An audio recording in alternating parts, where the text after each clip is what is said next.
आप सभी को मेरा नमस्कार। मैं रोहित मिश्रा आप सभी का स्वागत करता हूं अपने कॉलेज के ऑनलाइन प्लेटफॉर्म पर।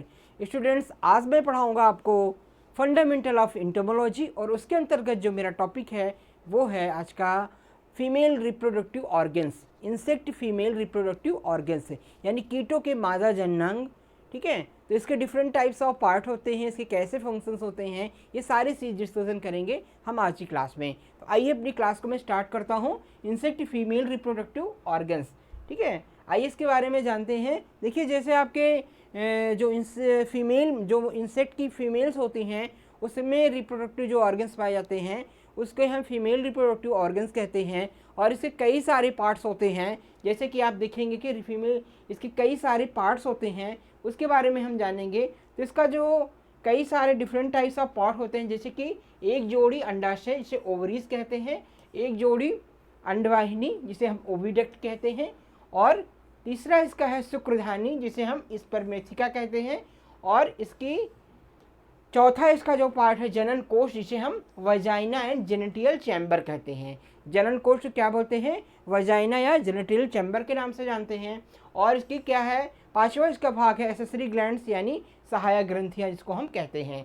तो मुख्यतः जो फीमेल रिप्रोडक्टिव ऑर्गन्स होता है, मादा जनन अंग होते हैं, उसके 5 भाग होते हैं। कौन कौन से भाग होते हैं? ओवरीज होती हैं जो एक जोड़ी होती हैं, दूसरा ओविडक्ट होती है जो एक जोड़ी होती है, 1 पेयर, और तीसरा स्पर्मेथिका होती है, चौथा जो है वो वजाइना एंड जेनिटल चैम्बर होते हैं, पांचवा जो होते हैं वो होते हैं एसेसरी ग्लैंड्स। तो इस प्रकार से 5 इसके मुख्य भाग होते हैं। आइए इनके बारे में हम डिटेल से जानते हैं कि पहला जो भाग है जो ओवरीज जिसको कहते हैं, ये 2 होती हैं। ठीक है, 2 pairs of ovaries found in the female reproductive organs. ठीक है, वैसे माँ सभी फीमेल्स में कितने जोड़ी ओवरीज पाई जाती हैं? 2 पेयर्स ओवरीज जो है वो पाई जाती हैं, और ये आहार नलिका के ऊपर वक्ष पर होती है, मेटाथोरक्स में उधर के होती है। ठीक है, तो इसका देखो, इंसेक्ट का जो स्टूडेंट्स जो बॉडी होता है वह 3 भागों में डिवाइड होता है, प्रीथोरिक्स, मेसोथोरिक्स और मेटाथोरिक्स। तो जो एब्डोमिनल सेगमेंट्स होते हैं जिसमें आपके रिप्रोडक्टिव ऑर्गन्स पाए जाते हैं, वो आपके लास्ट सेगमेंट में लगभग 6 to 8 सेगमेंट में इनके फीमेल रिप्रोडक्टिव ऑर्गन्स जो है वो मौजूद होते हैं। फीमेल एंड मेल रिप्रोडक्टिव जो ऑर्गन्स पाए जाते हैं वो 6 to 10 सेगमेंट में पाए जाते हैं। तो जनरली एब्डोमिनल जो सेगमेंट होते हैं वो 9 to 10 सेगमेंट्स होते हैं। ठीक है, और जो रिप्रोडक्टिव ऑर्गन्स होते हैं वे 6 to 10 सेगमेंट में, यानी 6वें से लेकर के 10वें सेगमेंट के बीच में जो है वो पाए जाते हैं। तो इंसेक्ट का जो फीमेल रिप्रोडक्टिव ऑर्गन्स होते हैं वो 6 उधर के 6वें सेगमेंट में पाए जाते हैं, मतलब कि एब्डोमेन के 6 सेगमेंट होते हैं उसमें जो है वो फीमेल रिप्रोडक्टिव ऑर्गन्स मौजूद होते हैं। जनरली जनन मेल और फीमेल रिप्रोडक्टिव जो ऑर्गन होते हैं वो 6वें से लेकर के 8वें सेगमेंट तक जो है वो स्थित होते हैं। ठीक है, और इनकी तो इसके लिए क्या कह सकते हैं कि ये ओवरीज जो होते हैं वो 2 पेयर्स में होते हैं, मेटाथोरिक्स में पाए जाते हैं, और एब्डोमिनल के 6 सेगमेंट में मौजूद होते हैं। ठीक है, और इनकी जो लंबाई होती है स्टूडेंट्स वो 2 सेंटीमीटर होती है, और प्रत्येक अंडाकार अधिक बहुत सी अंड उत्पादक, इसमें जो है इसकी जो लंबाई होती है 2 सेंटीमीटर होती है, और बहुत सारी इसमें जो है वो एग ट्यूब्स और ओवरीवल्स मौजूद है जिसे हम अंड उत्पादक ग्रंथियां कहते हैं। यानी ओवरीवल्स जो होती हैं वहाँ से एग का फॉर्मेशन होता है, तो formation of eggs is known as ovarioles. जहाँ पर अंडों का उत्पादन होता है वहाँ पर अंड उत्पादक ग्रंथियाँ होती हैं, कई सारी जो है वो एग प्रोड्यूसर ग्लैंड्स होती हैं जिसे हम ओवरीवल्स कहते हैं, और प्रत्येक अंड उत्पादक ग्रंथि के ऊपर एक धागाकार रचना होती है। ठीक है, तो ये जो ओवरीवल्स होते हैं उनके ऊपर एक ट्यूबुलर धागाकार ग्रंथि होती है जिससे हम जो है वो ओवरीवल्स ट्यूबुलर के नाम से जानते हैं। तो इस प्रकार से ये ओवरीवल्स के डिफरेंट टाइप्स के, इसकी लंबाई क्या होती है, कि कौन कौन से पार्ट्स होते हैं इसमें, तो इसके बारे में हम जाने। इनके बाद ये अंड उत्पादक ग्रंथियाँ कैलिक्स के ऊपर स्थित होती हैं। कैलिक्स पीछे की ओर पतली होती है तथा इसके ऊपर अंड उत्पादक ग्रंथियाँ नहीं होती हैं, इसे ही अंडवाहिनी कहने लगते हैं। ठीक है, तो अंडवाहिनी जो होती है वो कहाँ पर स्थित होती है?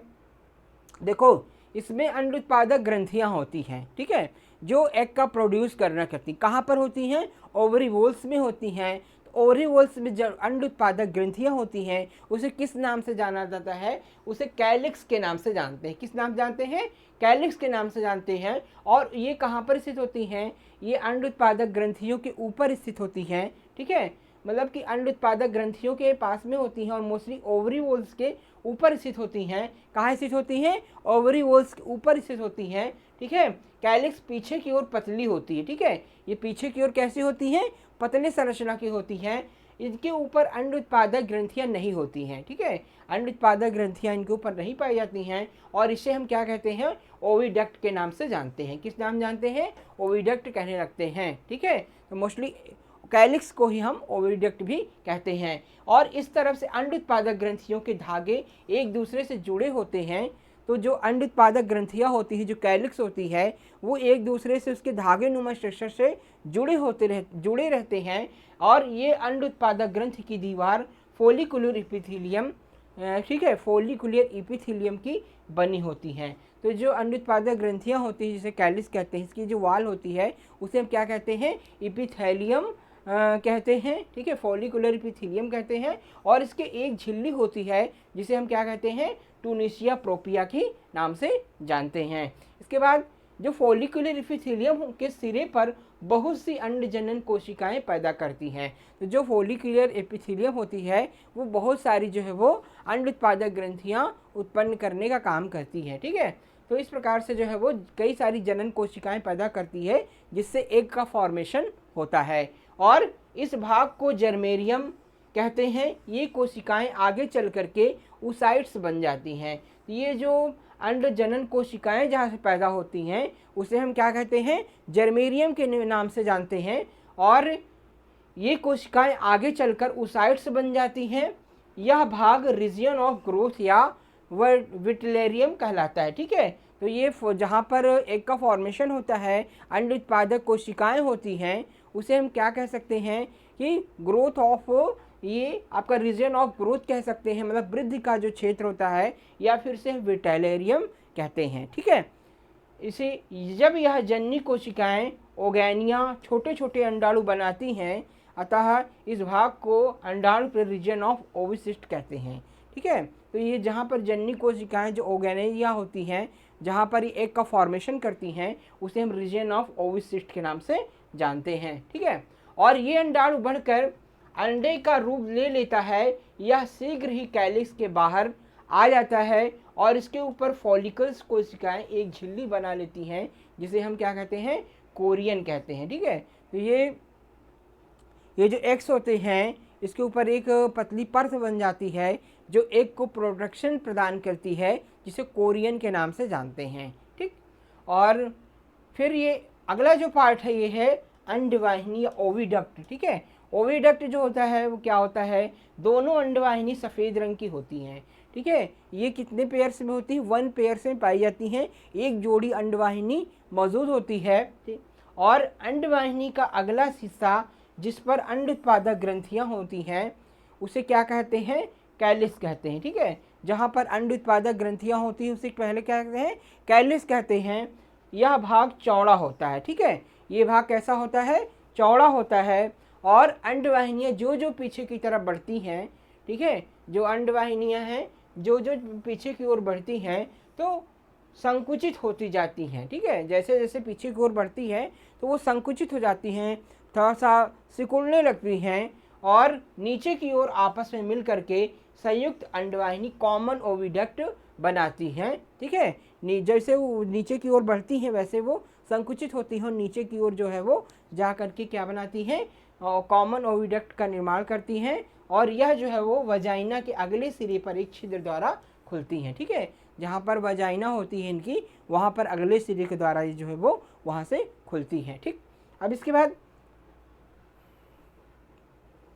तो इस प्रकार से इसका स्ट्रक्चर होता है। ये आपके ओवरियोल्स लिगामेंट्स होते हैं, ओवरियल लिगामेंट्स होते हैं। ये आपकी ओवरी होती है, ओवरी 2 पेयर्स में होती है, 1 और 2। ठीक है, और ये लेटरल ओविडक्ट होती हैं, स्पर्मेथिका होती है, एसेसरी ग्लैंड्स होती हैं। ठीक है, तो ये कॉमन ओविडक्ट होती है जो दोनों को लेकर के चलती है। तो ये मोस्टली जो होती हैं ओवरी जो होती हैं वो 2 पेयर्स में होती हैं। ठीक है, ओवरी में ओवरीओल्स पाए जाते हैं जहाँ पे एक का फॉर्मेशन होता है, और एक का फॉर्मेशन होता है इसमें बहुत सारी अंड उत्पादक ग्रंथियाँ होती हैं जिसे कैलिस कहते हैं, और इसे ग्रोथ ऑफ रीजन्स के नाम से भी जानते हैं। यहाँ पर अंडों की ग्रोथ होती है, ठीक है।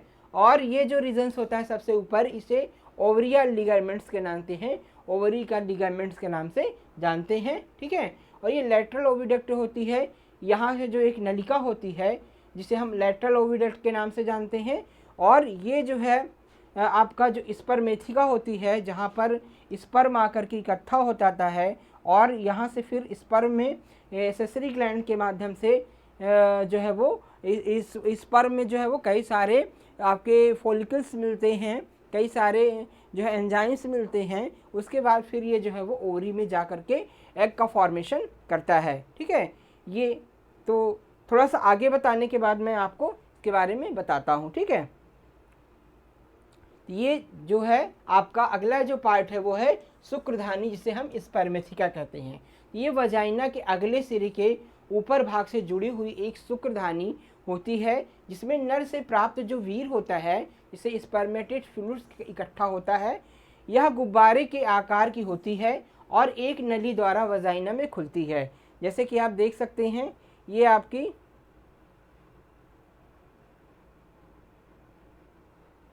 ये जो है आपकी जो स्पर्मेथिका होती है, ये गुब्बारे के आकार की होती है, जहाँ पर स्पर्म आकर के एकत्रित होता है, ठीक है। तो ये आपकी क्या है, स्पर्मेथिका है, जिसे हम शुक्रधानी कहते हैं। शुक्रधानी में एक ग्रंथि स्पर्मेथिकल ग्लैंड्स भी खुलती है, जो कि एक प्रकार का द्रव शुक्रधानी में लाती है, जिसे शुक्रवाणु स्पर्म को अधिक समय तक जीवित रखा जाता है, ठीक है। तो ये एक प्रकार का जो स्पर्मेथिकल ग्लैंड्स होती हैं और एसेसरी ग्लैंड्स होती हैं, वहाँ से एक प्रकार की द्रव का सेक्रेशन होता है, जो द्रव आके स्पर्म मिलता है और उसके जो स्पर्म होते हैं उनको ज़्यादा दिन तक जीवित रखने में सक्षम करता है, ठीक है, जिससे शुक्राणुओं को अधिक दिन तक जीवित रखा जा सकता है। और इसके बाद जेनिटियल चैम्बर होता है, जो जनन कोष्ठ जिसको कहते हैं। ये वजाइना पीछे की ओर चल करके जनन कोष्ठ में खुलती है। कहाँ खुलती है, वजाइना की पीछे की ओर चल करके जनन कोष्ठ में खुलती है, जिसे क्या कहते हैं, स्टर्नम में खुलता है, ठीक है। जिसे क्या कहते हैं, जो जनन कोष्ठ का पीछे का भाग होता है इसे स्टर्नम कहते हैं, और यहाँ पर ये जाकर के खुलती है। इसमें नर पैरामियर्स फंस जाते हैं, जो नर के पैरामियर्स होते हैं वो फंस जाते हैं, और जिसमें मैथुन में सहायता मिलती है, ठीक है। इससे क्या होता है कि जो मेल होता है उसको आपको मेल को सेक्स करने में आसानी रहती है फीमेल के साथ, ठीक है। और इसके बाद एसेसरी ग्लैंड्स जो होती हैं, जो भी दिखाया था, दो सहायक ग्रंथियां होती हैं जो अंडवाहिनी के अगले बड़े भाग में खुलती हैं। कहाँ खुलती हैं, अंडवाहिनी के अगले बड़े भाग में खुलती हैं। इन ग्रंथियों गोल जैसा चिपचिपा द्रव में निकलता है, जो कि सूख करके अंडों के ऊपर सख्त खोल बनाता है। क्या बनाता है, अंडों के ऊपर सख्त खोल बनाता है, और अंडपिंड एग पॉट बनाने में भी मदद करता है, ठीक है। तो एग पॉट जिसको कहते हैं, जो एग का प्रोटेक्शन काम करता है। जैसे कि मान लो फीमेल्स होती हैं, वो एग लेइंग कर देती हैं, फिर उसके ऊपर एक प्रकार का प्रोटीन से बना हुआ फ्लूइड होता है, जो कि सख्त हो जाता है, जिससे अंडे की सुरक्षा होती है। अंडा जो है वो किसी कारणवश हल्का धक्का लगने पर वो नष्ट नहीं होता है। तो इस प्रकार के फ्लूइड का सिक्रेशन जो है वो आपके एसेसरी ग्लैंड से होता है, जो कि एग को सख्त बनाने में मदद करता है, ठीक है। उसके बाद फिर फर्टिलाइजेशन की प्रक्रिया होती है। तो मैथुन के पश्चात वीर शुक्रधानी में भर जाता है। कहाँ भर जाता है, शुक्रधानी में, स्पर्मेथिका में जाकर के भर जाता है। और जब अंडाणु अंडवाहिनी से उतरकर, ठीक है, जब अंडाणु जो है वो अंडवाहिनी से उतरकर वजाइना में आता है, अंडाणु के गर्भस्थली माइक्रोपाइल से शुक्रधानी से आकर एक या दो शुक्राणु स्पर्म अंदर घुस जाते हैं। उनमें से एक शुक्राणु फर्टिलाइजेशन करता है, ठीक है। तो ये जो फर्टिलाइजेशन की प्रक्रिया होती है, उसमें जो जब मेटिंग की प्रक्रिया होती है मेल और फीमेल में, तो बहुत सारे स्पर्म जो है वो लाखों की संख्या में वो मेल से निकलते हैं, और फिर वो फीमेल के एग के संपर्क में आते हैं, और कोई एक जो शक्तिशाली स्पर्म होता है वो फर्टिलाइजेशन करता है एग के साथ में और उसके अंदर प्रवेश कर जाता है, ठीक है। और जिसे माइक्रोफाइल से शुक्रधानी से आकर एक या दो शुक्राणु जो होते हैं वो उसके अंदर प्रवेश करते हैं और उनमें से एक ही फर्टिलाइजेशन करता है, ठीक है। तो ये फर्टिलाइजेशन, और जब वो फर्टिलाइजेशन करता है तो फिर उसमें जो है वो एग का निर्माण होता है, सक्सेसफुली फर्टिलाइज्ड एग होता है, वो फिर उसकी ग्रोथ होने लगती है और वो फिर मेटिंग क्रिया जो है वो हो जाती है, फिर जाइगोट्स बनता है, फिर जाइगोट्स के बाद जो है उसमें बच्चे का निर्माण जो है वो एग के अंदर होता है। इस प्रकार से जो है वो ये प्रक्रिया होती है।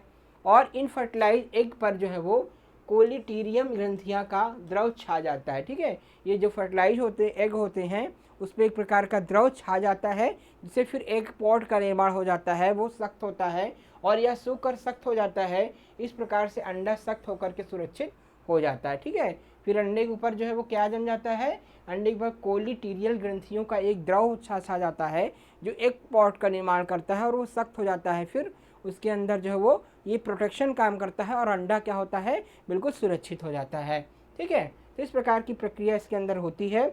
अब थोड़ा सा फिगर के माध्यम से देख सकते हैं कि यहाँ पर वजाइना में जो है वो जब मैथुन की क्रिया होती है, मेटिंग की क्रिया होती है मेल और फीमेल में, तो फिर मेल के जो स्पर्म होते हैं वो वजाइना से अंदर आते हैं और वजाइना से अंदर आकर के ऐसे वजाइना से अंदर आकर के जो है वो स्पर्मेथिका में इकट्ठा हो जाते हैं और स्पर्मेथिका में इकट्ठा होने के बाद इसमें कई सारे जो है वो कई सारे लिक्विड मिलते हैं जो कि एक प्रकार का द्रव का सेक्रेशन होता है स्पर्मेथिका में, जो कि स्पर्म को जीवित रखने में हेल्प करता है। और फिर ये जो है वो इसमें जो कॉमन ओविडक्ट होती हैं, कॉमन ओविडक्ट के माध्यम से फिर इसके जो लाखों की संख्या में स्पर्म होते हैं वो जाकर के ओवरी में जाते हैं और ओवरी से एग फॉर्मेशन होता है, एग से आकर के मिलते हैं, ठीक है। एग से मिलने के बाद फिर काफ़ी तो रास्ते में नष्ट हो जाते हैं और लगभग 2 या 3 जा कर के उसे फर्टिलाइज करते हैं। 2 आपके स्पर्म, नंबर ऑफ 2 स्पर्म जो होते हैं वो उससे फर्टिलाइज करते हैं एक से, और कोई एक उसमें से उसे मेनली रूप से फर्टिलाइज करता है और फिर उससे जो है वो एग का फॉर्मेशन हो जाता है, ठीक है। ओवरी में एग का फॉर्मेशन हो जाता है और कई प्रकार के उससे लिक्विड सिक्रीट होते हैं ओवरी में, जो कि उससे ऊपर आकर के एक लेयर बनाते हैं और वो सूख जाते हैं, जिससे कि जो है वो अंडा सख्त हो जाता है और अंडे का रूप वो जो है धारण कर लेता है, ठीक है। फिर आपका फर्टिलाइज जो फर्टिलाइज एग होता है वो बाहर आता है और उससे कुछ दिन में फिर लार्वा या फिर आपके ग्रेप्स जो भी हैं मैगोट से निकलते हैं, ठीक है। तो इस प्रकार से ये आपके जो इंसेक्ट के फीमेल रिप्रोडक्टिव ऑर्गन्स होते हैं वो ऐसे होते हैं। और इसका एक अलग से एक फिगर है, जैसे कि आपका पेरिन पिलर ओवरियोल्स का हम मोस्टली फिगर देखेंगे। तो ओवरियोल्स जो होते हैं वो इस प्रकार से होते हैं, अंडवाहिनी जिसको कहते हैं, जहाँ से एग का फॉर्मेशन होता है वो इस प्रकार होता है। फिर सस्पेंसरी फिलामेंट, ये सस्पेंसरी फिलामेंट होते हैं और उसके बाद जोन ऑफ जर्मिनेशन होता है।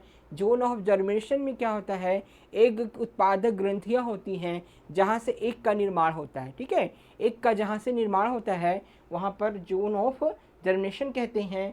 फिर ये विटलेरियम होता है जहाँ पर ग्रोथ होती है, ग्रोथ ऑफ एग्स, ठीक है। जो फीमेल में एग बनते हैं उनकी ग्रोथ होती है, उनकी वृद्धि होती है, जिसे हम वेटलेरियम के नाम से जानते हैं। तो ये पूरा आपका वेटलेरियम होता है। फिर उसके बाद एग चैम्बर होता है जहाँ पर एग रखा होता है, ठीक है। एग का फॉर्मेशन होने के बाद फिर एग चैम्बर में आता है, ठीक है। और इसके बाद फिर एग चैम्बर में ही आपके स्पर्म जाते हैं और स्पर्म का जो है वो मिलन होता है आपके एग से, ठीक है। उसके बाद फिर ये सक्सेसफुली मेटिंग की क्रिया होती है, फिर एग सख्त हो जाता है और सख्त होने के बाद फिर वो बाहर आ जाता है, ठीक है। एग लेइंग की प्रक्रिया जो है वो फीमेल में हो जाती है। तो इस प्रकार से ये आपके ओवरियोल्स का स्ट्रक्चर होता है, ठीक। तो ये जो है इसके डिफरेंट टाइप्स ऑफ पार्ट थे जो मैंने आपको डिटेल्स में बताया, ठीक है। तो आज की क्लास में स्टूडेंट इतना ही। नेक्स्ट क्लास में हम नए टॉपिक के साथ आपसे फिर मिलेंगे। आप सभी का बहुत बहुत धन्यवाद।